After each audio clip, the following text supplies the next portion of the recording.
함께 하나님 말씀 베드로후서 3장 1절에서 18절까지 있는 말씀 보겠습니다.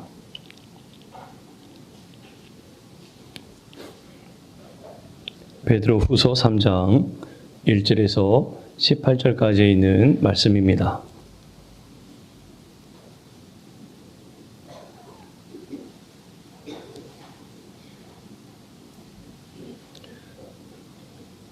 베드로후서 3장 1절에서 18절까지 있는 말씀 저와 함께 한 절씩 교독하시겠습니다. 사랑하는 자들아, 내가 이제 이 둘째 편지를 너희에게 쓰노니 이 두 편지로 너희의 진실한 마음을 일깨워 생각나게 하여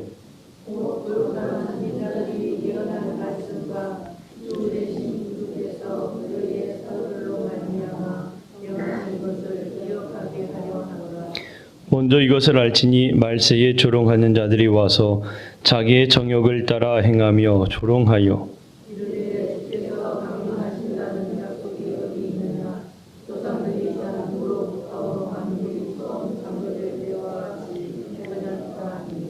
이는 하늘이 옛적부터 있는 것과 땅이 물에서 나와 물로 성립된 것도 하나님의 말씀으로 된 것을 그들이 일부러 잊으려 함이로다.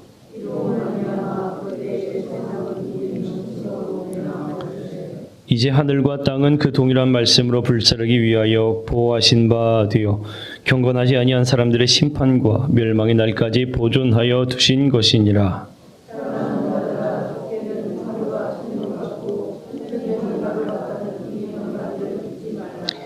주의 약속은 어떤 이들이 더디다고 생각하는 것 같이 더딘 것이 아니라 오직 주께서는 너희를 대하여 오래 참으사 아무도 멸망하지 아니하고 다 회개하기 이르기를 원하시느니라.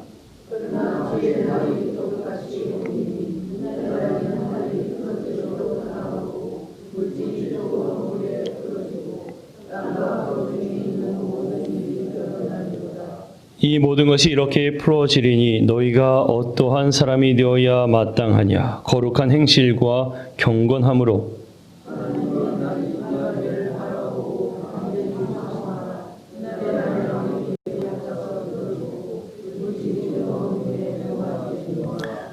우리는 그의 약속대로 의가 있는 곳인 새 하늘과 새 땅을 바라보도다.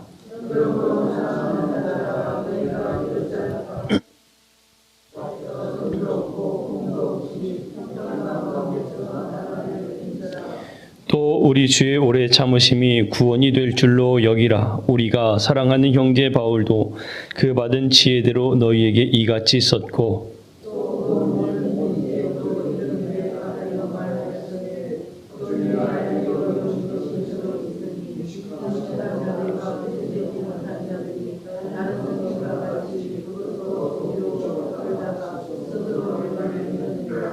그러므로 사랑하는 자들아, 너희가 이것을 미리 알았은즉 무법한 자들의 미혹에 이끌려 너희가 굳센 데서 떨어질까 삼가라.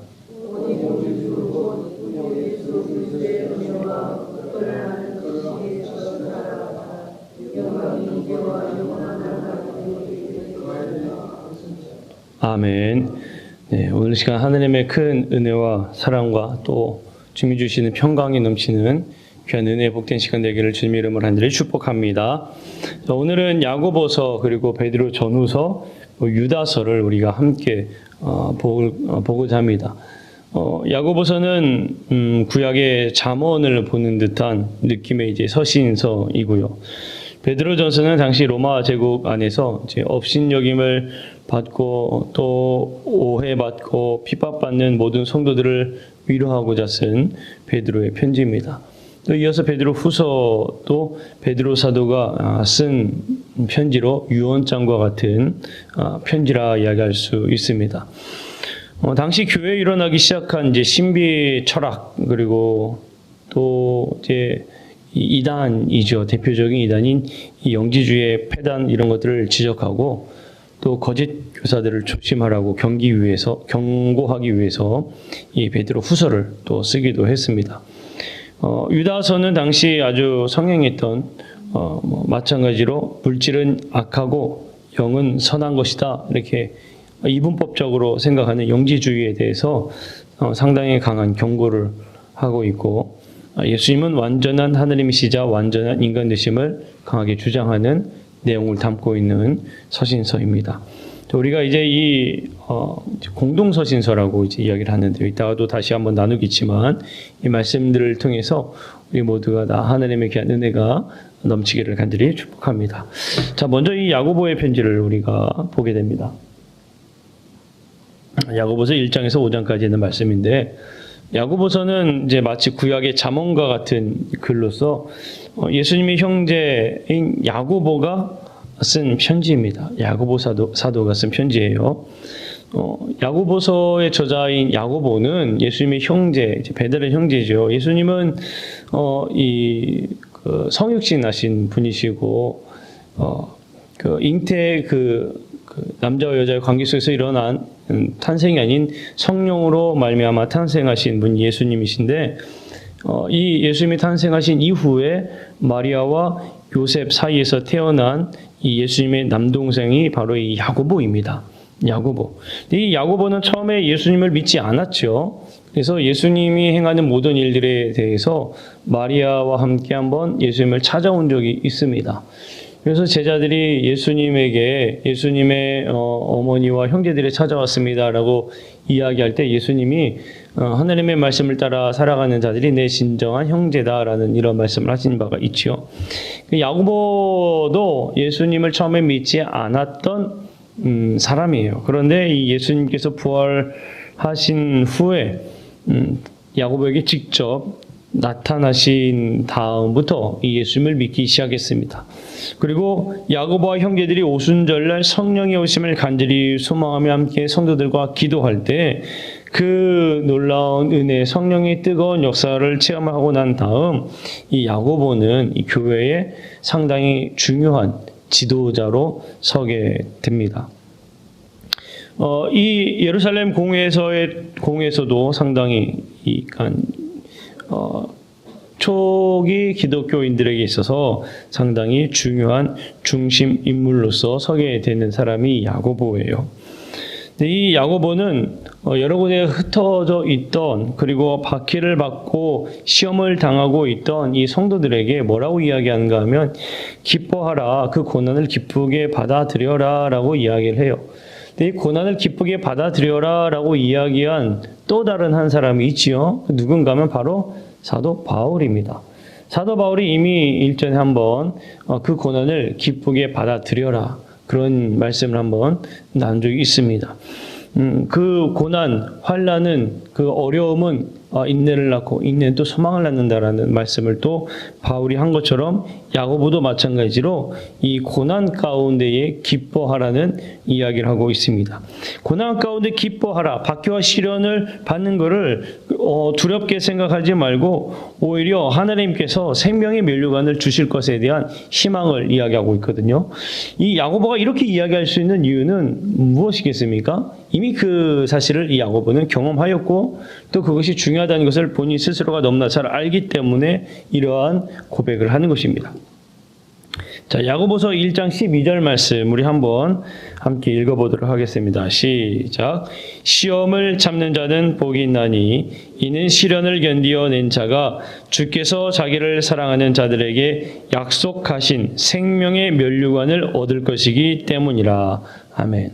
자, 야고보서에 보게 되면 야고보 사도는 뭐라고 이야기하는가 하면 시험을 참는 자가 복이 있다. 왜 복이 있냐? 하나님께서 약속하신 생명의 면류관이 반드시 있을 것이다 라고 이야기하고 있다는 겁니다. 그러니까 이 고난은 그냥 다가오는 고난이 아니라 우리가 이걸 기뻐해야 되는 것은 분명히 하나님이 이 약속하신 생명의 이 면류관이 우리에게 보장되어 있기 때문에 그 고난을, 시련을 기뻐해야 된다라고 말하는 거예요. 또 이 야고보가 이야기한 내용 중에 중요한 하나의 핵심이 있는데 무엇이냐면, 자, 한번 함께 읽어보겠습니다. 시작. 행함이 없는 믿음은 죽은 것이니라. 야고보서 2장 26절 말씀에 나와 있는데 행함을 상당히 중요시 여기는 이 말씀을 전파한 사람이 바로 야고보입니다. 야고보 사도는 행함을 중요하게 여기고 있어요. 사도 바울이 로마서와 또 갈라디아서에서 뭐라고 이야기하고 있는가 하면 오직 믿음으로 구원을 받는다라는 믿음을 강조하고 있거든요. 그래서 때로는 어떠한 이들은 믿음만 있으면 된다라고 이제 또 이야기하는 사람들이고, 어떤 이들은 아니다, 여가부서 해봐라, 행함이 있어야 된다고 하지 않느냐, 행함이 있어야지 믿음이 있다고 이야기할 수 있지 않느냐라고 이야기하며 행함을 중요시 여기는 사람이 있어요. 그런데 이게 어떠한 것 하나만 중요하다라고 이야기할 수 있는 게 아닙니다. 야고보 사도가 이야기하고 있는 이 부분은 안으로 상당히 이 믿음 안에 성장하고 있는 이 모습들이 행함 가운데 나타나야 될 것을 이야기하고 있는 거예요. 자, 다시 이야기하면 복음의 이제 가장 중요한 핵심이라고 말할 수 있는 것, 이 내적으로 바울이 이야기하는 예수 그리스도의 복음을 안으로 받아들이는 그것을 이제 믿음이라고 이야기하면, 야고보는 그 믿음 안에 성장한 그 복음을 밖으로 표출해라라고 이야기하고 있는 겁니다. 그러니까 안과 밖이 상당히 똑같이 균등하게 결실을 맺어야 되는 거예요. 안쪽으로 그러니까 믿음만 성장한다고 된 것도 아니고 행함만 중요하게 여겨서도 된 것도 아니라는 겁니다. 여러분, 한석봉의 유명한 일화를 아시죠? 어머니와 떡 썰기 대결을 하는 것을 여러분 잘 아실 겁니다. 한석봉이 공부할 만큼 공부했다고 생각하고 이제 내려가도 되겠지 하고 내려갔다가 어머니한테 상당히 크게 그냥 아주 처참하게 깨지는 일화가 있지 않습니까? 나는 열심히 했다고 했는데 어머니와 함께 불을 끄고 대결을 했더니 자신의 글은 엉망진창이고 어머니의 떡은 아주 일률적으로 똑바른 이러한 모습을 통해서 큰 깨달음을 얻고 돌아갔습니다. 우리가 이 안에 믿음이 충만한 것처럼 안에 믿음의 이 내실을 안쪽으로 심적으로 다진 것처럼 그것들이 밖으로 또한 나타내야 되고 표출되어야 하는 결실을 이야기하고자 하는 것이 이제 행함인 거예요.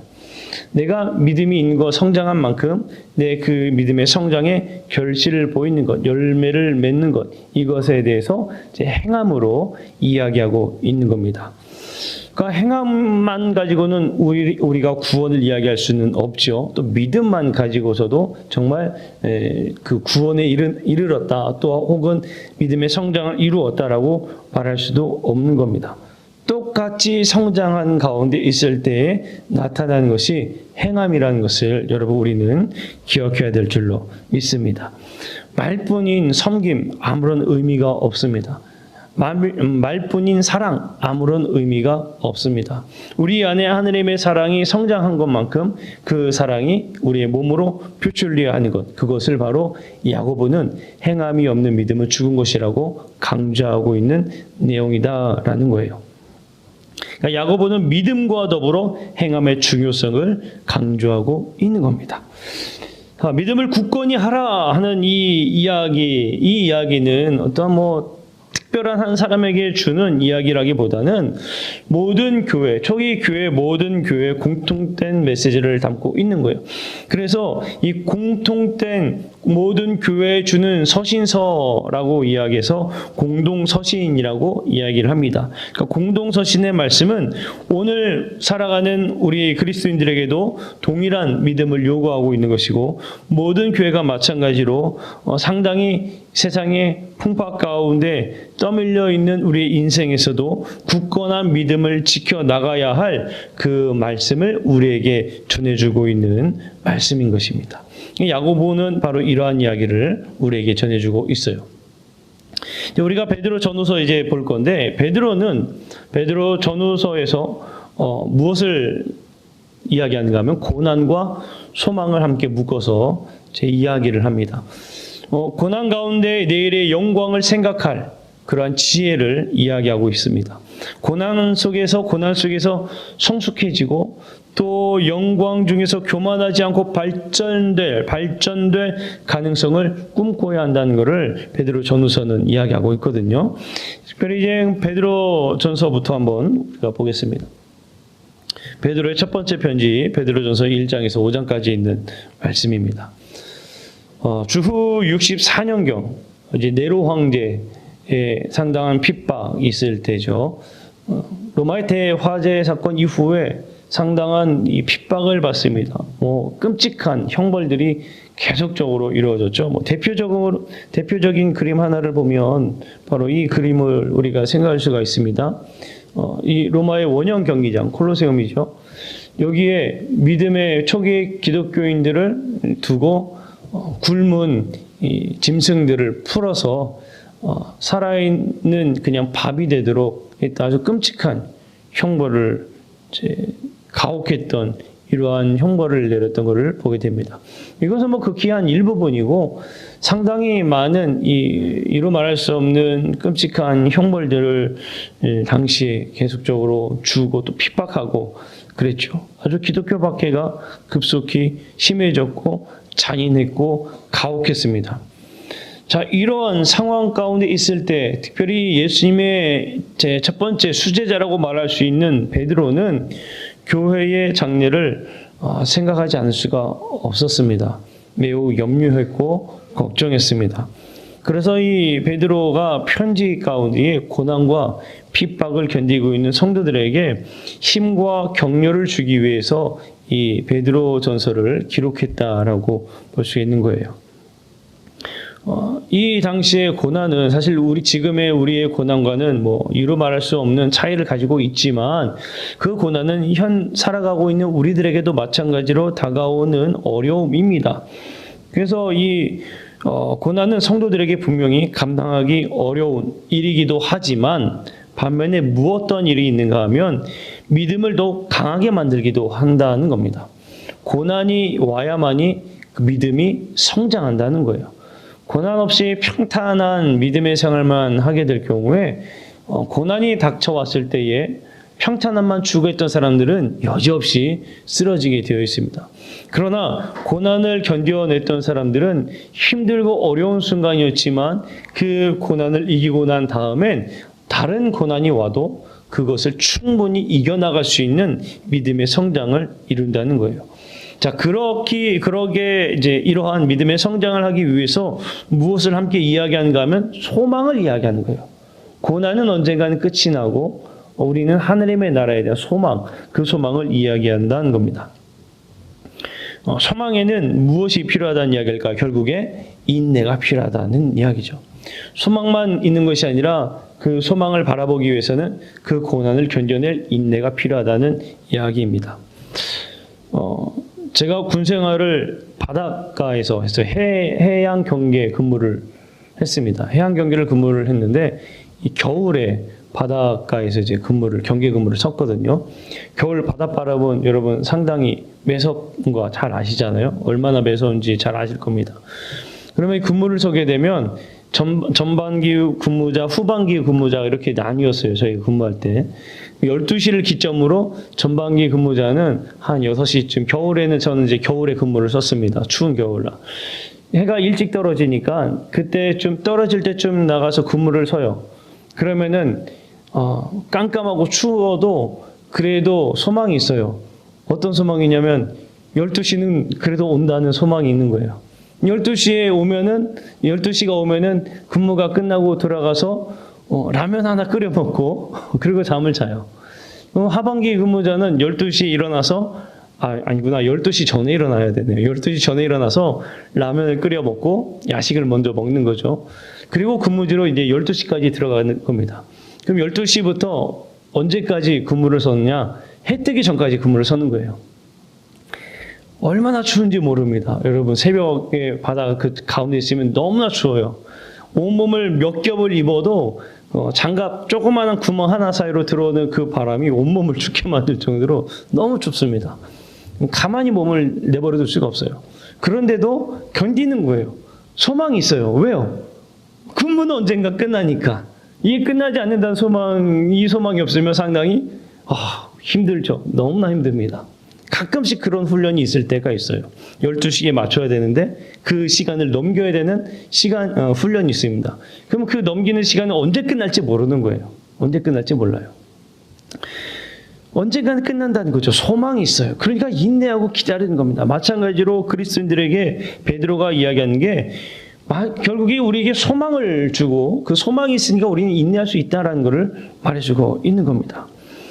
그러면서 무엇을 이야기하는가 하면 베드로는 특별히 그리스도인들의 바른 삶에 대해서 우리가 인내하고 또 소망이 있으니 우리의 삶을 좀 잘 인내하고 살아야 된다라는 이 바른 삶의 자세에 대해서 이야기를 합니다.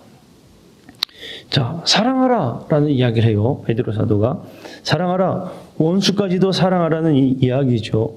사랑하라, 모두를 다 사랑하라. 예수님의 사랑을 받은 너희는 정말 사랑할 수 있어야 한다는 것을 말해주고 있는 겁니다. 그래서 이 베드로 사도는 그리스도인들에게 사랑을 강하게 이야기해요. 또 선한 모범을 보여라. 먼저 은혜를 입었고 예수 그리스도 안에 살아가고 있다면 세상과 분리된 너희들의 울타리 안에 있는 너희들끼리의 이런 삶이 아니라 갇혀 살 것이 아니라 사회에서 더욱더 모범을 보이는 삶을 살아야 된다라고 또 가르치고 있는 겁니다. 선한 모범을 보여라. 또 무슨 이야기인가 하면 말을 조심하라 라고 이야기해요. 말을 조심하라. 그리고 이 이야기는 그냥 이 복음 밖에도 복음 외에서도 옛부터 상당히 많이 전해준 지혜 이야기 중에 하나가 말을 조심하라는 이야기가 있지요. 이러한 이야기도 있습니다. 스승과 제자가 있는데 스승이 하루는 제자에게 얘야 나가서 내가 돈을 줄 테니까 이 밖에서 가장 싼 음식 재료를 가지고 와서 나에게 음식을 좀 제공해라 라고 이야기를 했어요. 그러니까 이 제자가 밖에 나가서 무엇을 사왔는가 하면 동물의 혀를 사왔습니다. 동물의 혀를 사서 이걸로 음식을 해준 거예요. 다음에는 이제 이 스승이 제자에게 얘야 가서 이 세상에 가장 값비싼 제일 비싸다고 이야기하는 이 음식 재료를 사가지고 와서 나에게 좀 제공을 해라 라고 이야기를 합니다. 이번에도 이 제자가 뭘 사왔을까요? 동물의 혀를 사왔어요. 동물의 혀를 사와서 음식을 한 겁니다.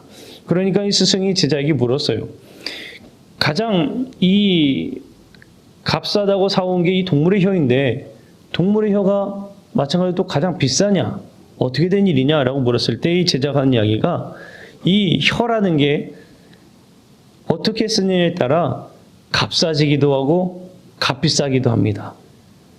너무나 천한 것이 되기도 하고 너무나 귀한 것이 되기도 합니다.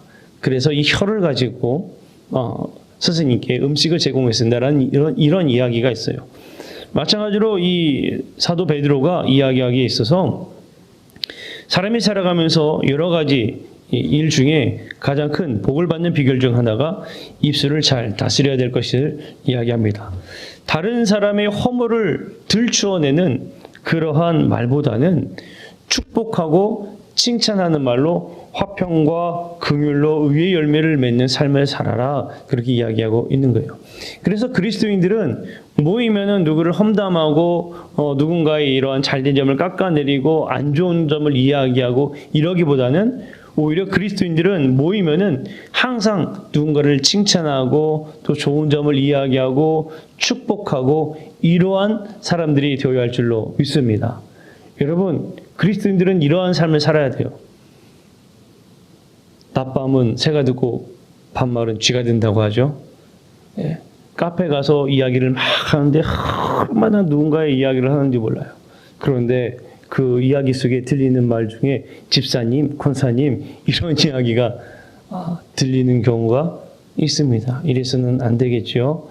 예. 사도 베드로는 바로 말을 조심하라. 모이면 축복하고 칭찬하는 말로 서로에게 귀한 의의 열매를 맺어라. 그렇게 가르치고 있습니다. 또 하나는 양물의 본이 되라 라고 이야기를 해요. 본이 되는 삶을 살아라. 교회에서 봉사하는 모든 이가 갖추어야 할 자세 중에 하나입니다. 때로는 자원하는 것이 아닌 어쩔 수 없이 부득이하게 해야 하는 경우들도 있지만 그럼에도 불구하고 자원하는 마음으로 하라는 그런 이야기를 합니다. 교회를 맡은 자들이 서로 자신의 일을만을 또 자신의 이야기만 주장하거나 내세우지 말도록, 그리고 내세우지 말고 겸손함으로 오직 모든 이들의 본이 되는 삶을 살라고 말해주고 있어요. 그러니까 베드로는 첫 번째 편지를 쓰면서 인내하며 소망을 갖지만 그 소망 안에 살아가는 우리가 이 세상 가운데 본이 되는 삶을 살아야 할 모습들 또한 우리에게 가르쳐주고 있는 것을 보게 됩니다. 자, 베드로의 두 번째 편지예요. 베드로후서 1장에서 3장까지의 말씀입니다. 이 베드로후서는 성도들의 신앙을 흔드는 거짓 교훈들을 경계할 것을 당부하는 내용을 담고 있습니다. 거짓 교사들은 하느님의 말씀을 알려준다고 하면서 이 성도들을 거짓된 길로 인도합니다. 여러분, 지금 이러한 내용들을 누가 할까요? 이단들이 많이 하죠. 그러니까 이단들을 조심하라고 가르쳐주고 있는 거예요. 알 수 없는, 그동안 듣지 못한 신비한 복음을, 신비한 이야기를 알려주겠느라고 하며 성도들을 유혹하는 겁니다. 또 문제가 무엇이 발생했는가 하면 예수님의 사역들에 대해서도 의심하는 사람들이 생기기 시작했고, 또 무엇이 어떠한 사람들이 또 생기기 시작했는가 하면 예수님이 정말 다시 오시긴 한 건가 하는 것에 대한 의문을 품는 사람들이 발생하기 시작했습니다. 자, 그런 가운데에 베드로는 그렇게 분명히 이야기를 하는 말씀을 우리가 함께 보기를 원합니다. 베드로서 1장 16절 말씀이에요. 우리 함께 읽어보겠습니다. 시작. 우리 주 예수 그리스도의 능력과 강림하심을 너희에게 알게 한 것이 교묘히 만든 이야기를 따른 것이 아니요 우리는 그의 크신 위엄을 친히 본 자라. 아멘. 자, 베드로가 뭐라고 이야기하고 있습니까? 교묘히 만든 이야기가 아니다. 그리고 또 뭐라고 하고 있어요? 그 크신 위엄을 친히 본 자라. 예수님께서 하신 사역에 대해서 의문을 품는 사람들에게 분명히 이야기하고 있는 겁니다. 우리가 살아있는 증인자들이다. 우리가 증거자들이다. 라고 이야기하고 있는 거예요. 분명히 하느님의 그 역사, 예수님의 역사를 분명히 이야기합니다. 또한 베드로가 이야기한 말씀을 한번 읽어보겠습니다. 베드로서 1장 20절 21절 말씀이에요. 함께 읽어볼게요. 시작. 먼저 알 것은 성경의 모든 예언은 사설에 풀 것이 아니니 예언은 언제든지 사람의 뜻으로 낸 것이 아니요 오직 성령의 감동하심을 받은 사람들이 하느님께 받아 말한 것임이니라. 아멘. 무슨 얘기냐면 성경을 억지로 풀려고 하지 마라. 그런 이야기를 하고 있는 겁니다. 그냥 마음대로 풀어서 이야기해서는 안 된다. 사람의 뜻으로 낸 것이 결코 아니다. 분명히 이 성경에 하나님께서 주신 말씀의 이 비밀을 정확히 하려고 해야지 너희들 마음대로 성경을 억지로 풀려고 해서는 안 된다라고 분명히 경고하고 있고 충고하고 있습니다. 하나님의 말씀을 억지로 갖다 푼 이야기, 그런 이야기들이 시작하면서 바로 이 이단들이 발생하기 시작했고 또 거짓된 가르침을 주는 거짓 교사들이 발생하기 시작하는 겁니다. 그러니까 하나님의 말씀을 제대로 알지 못하고 자기 마음대로들 막 풀고 이해하면서 그걸 이야기하는 거예요. 그렇게 하지 말라고 분명히 충고하고 있는 말씀을 볼 수가 있습니다. 이 거짓 교사들에게 이러한 이야기를 또 많이 듣는 이 성도들 가운데 많이 혼란스러운 일들도 발생하게 되고 심지어는 구원의 날이 임하는가라는 이야기들도 분명히 임했다고 이야기가 왔다 갔다 한다는 이야기도 분명히 말씀드렸습니다. 그런 이들에게 또 이야기를 해요. 베드로후서 3장 9절에서 10절이에요. 한번 같이 읽어보겠습니다. 시작. 주의 약속은 어떤 이들이 더디다고 생각하는 것 같이 더딘 것이 아니라 오직 주께서는 너희를 대하여 오래 참으사 아무도 멸망하지 아니하고 다 회개하게 이르기를 원하시느니라. 그러나 주의 날이 도둑같이 오리니 그 날에는 하늘이 큰 소리로 떠나가고 물질이 뜨거운 물에 풀어지고 땅과 그 중에 있는 모든 일이 드러나리로다. 아멘. 자, 뭐라고 이야기하고 있습니까? 오히려 이 재림에 대해서 이야기하는 그 이유에 대해서 뭐라고 이야기하는가 하면 아무도 멸망하지 아니하고 다 회개하게 이르기를 원하시느니라. 자, 이 이야기는 결국에 다른 말로 어떤 이야기를 하는 걸까요? 한 사람이라도 한 영혼이라도 구원받기를 원하는 하느님의 마음을 담아서 이야기하고 있는 것입니다. 주의 날이 도둑같이 올 것이다 라고 이야기하고 있죠. 베드로 사도가 이야기했습니다. 그런데 여러분 이 이야기를 누가 먼저 이야기했습니까? 예수님도 똑같이 이야기하셨어요. 그날은 본인도 알지 못한다고 그랬습니다. 하나님만 아신다라고 예수님조차도 그렇게 말씀을 하셨어요. 그러니까 반드시 이 약속은 이루어질 것인데 여기에 대해서 확실한 믿음을 갖고 흔들리지 않고 믿음의 생활을 열심히 신앙을 지켜나가라 이야기하며 또 나아가서 무슨 이야기입니까? 다 회개하게 이르기를 원하는 하나님의 마음을 갖고 열심히 우리는 부지런히 복음을 증거해야 된다라는 것을 말하고 있는 거예요. 하나님의 본심은 바로 이런 거야 라고 가르쳐주고 있는 내용입니다. 자, 베드로전서의 주제를 요약하면 이런 내용이에요. 베드로전서는 고난에 대해서 이야기하고 있고 또 생명의 말씀을 통해서 새로운 탄생을 설명하며 또 소망을 가져라 이야기하고 있습니다.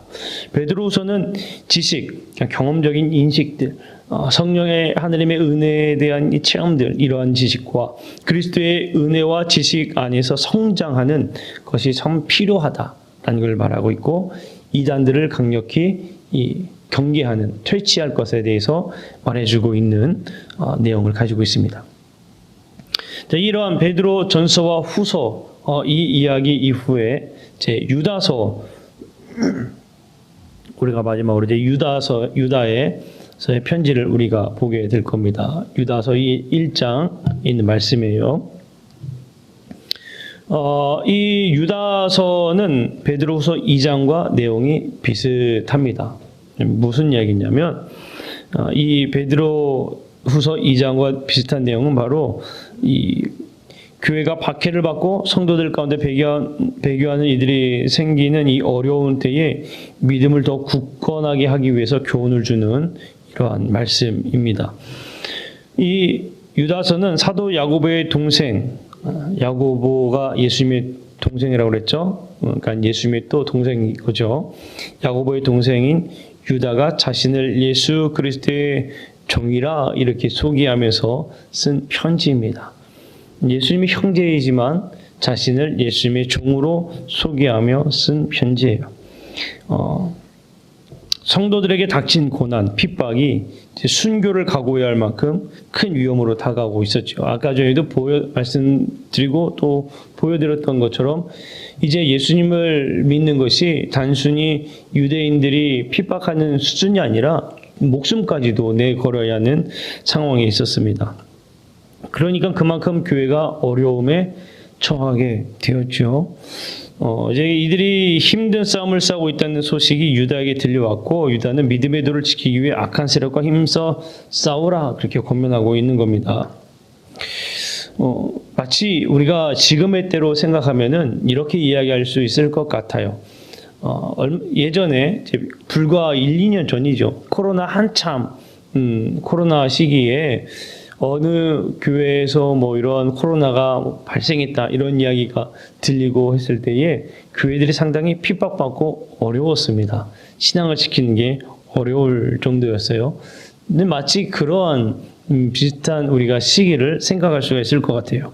유다는 거짓 교사들에게 화가 있을 것이다 라고 경고하고 그들의 죄가 이전의 시기와 질투로 동생 아벨을 죽인 가인 그리고 불의의 삭슬 탐하였던 발람 또 모세에게 대항하였던 고라의 패역함 이런 것들과 같다라고 이야기를 하고 있는 겁니다. 그러니까 이들은 원망하는 자들이다. 불만을 토하는 자들이다. 그리고 그 정욕대로 행하는 자들이다. 아첨하고 자랑하는 말이 가득한 사람들이다. 그렇게 이야기하고 있는 것을 보게 됩니다. 그러면서 거짓 교사들이 이야기하는 그 길로 들어서지 않도록 정말 조심하라 이렇게 이야기해주고 있는 것을 볼 수가 있어요. 예수 그리스도의 부활 사건은 믿는 사람이 이미 승리한 사건이지만 싸움이 완결된 것은 아니죠. 계속적으로 지금 우리는 그 승리하는 삶을 살아야 합니다. 그래서 서로에게 더욱더 격려해야 되고 서로를 위해서 더욱더 기도해야 하는 것이 필요합니다. 그렇게 서로를 위해 격려하고 기도하여서 우리에게 정말 필요한 내용들에 대해 언급하고 이야기하고 있는 그러한 말씀들을 우리가 보게 돼요. 자, 우리가 이러한 내용들을 볼 때에 한마디로 우리는 이러한 것을 이야기할 수 있습니다. 고난 속에서 굳건하게 믿음을 지키라. 고난 가운데 믿음을 지키라는 것을 계속적으로 강조하고 있는 걸 볼 수가 있습니다. 많은 이들이 환난과 어려움 속에 넘어집니다. 지금도 마찬가지예요. 조금의 어려움, 환난 이런 것들이 다가오면 많은 이들이 넘어지게 되고 또 쓰러지게 되고 낭망하게 되고 믿음에서 떠나가게 됩니다. 여러분, 믿음에서 떠나간 분들이 다시 돌아오는 게 결코 쉽지가 않아요. 다시 여러분 떠나갔던 사람들을 다시 주님의 품으로 인도하는 게 얼마나 어려운지 우리 모두 다 잘 알고 있습니다. 그렇기 때문에 우리가 더욱더 믿음을 굳건하게 지킬 수 있어야 된다는 거예요. 그러기 위해선 소망과 인내 이런 것들이 필요하고 또 잘못된 교리들 같은 거에 빠지지 않도록 늘 말씀을 가까이 해야 합니다. 늘 말씀을 배우고 가까이 하고 흔들리지 않는 믿음을 우리는 가져야 될 줄로 믿습니다. 자, 오늘 이 말씀을 기억하기 위해서 힘겨운 순간, 오늘 함께 본 이 야고보서, 베드로 전후서, 유다서의 말씀을 통해서 믿음을 지키고 또 행함의 결실을 맺으면서 모든 이들이 구원받기 원하시는 주님의 마음을 담아 우리 모두 열심히 부지런히 전도하는 귀한 하느님의 사랑하는 자녀들 되시기를, 우리 성도님들 되시기를 주님의 이름으로 간절히 축복합니다. 기도하겠습니다. 사랑의 하나님 감사합니다.